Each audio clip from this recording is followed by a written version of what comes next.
آج جب ہم روزہ رکھیں گے اس میں پہلی چیز نیت ہے۔ آقا علیہ الصلوۃ والسلام نے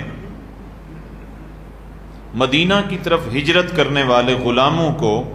نیت کی اہمیت بتاتے ہوئے ارشاد فرمایا تھا، انما الاعمال بالنیات۔ وطن چھوڑ رہے ہو، رشتہ دار چھوڑ رہے ہو، بیوی بچے چھوڑ کے جا رہے ہو، وطن معلوف چھوڑ کے جا رہے ہو، لیکن یاد رکھو اللہ کے حضور اعمال کی قبولیت کا دار و مدار تمہاری نیتوں پر ہے۔ لہذا آپ اگر کسی کو دکھانے کے لیے، گھر والوں کو یا باہر کسی کو دکھانے کے لیے کہ میں روزہ دار ہوں، لیکن آپ کی نیت میں روزہ شامل نہیں ہے تو وہ آپ کا روزہ نہیں کہلائے گا۔ نیت آپ نے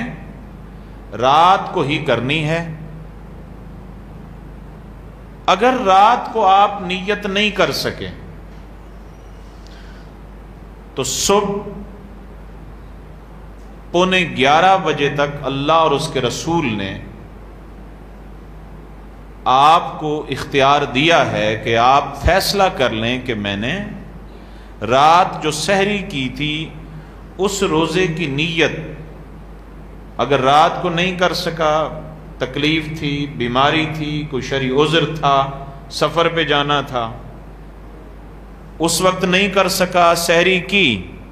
اور اس دوران میں نے روزہ توڑنے والی کوئی چیز کھائی بھی نہیں اور کوئی ایسا کام بھی نہیں کیا جس سے میرا روزہ ٹوٹ جائے، تو وہ دن کے 10:30 سے 11:15 بجے وہ اس دن کے روزے کی نیت کر سکتا ہے۔ جب رات کو نیت کرے گا وہی معروف نیت،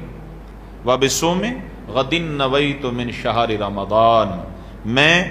اللہ اور اس کے رسول کی رضا کے لیے کل کے روزے کی نیت کرتا ہوں۔ اور اگر اس نے دن میں روزے کی نیت کرنی ہے تو وہ اپنی زبان سے اپنے الفاظ میں اللہ کے حضور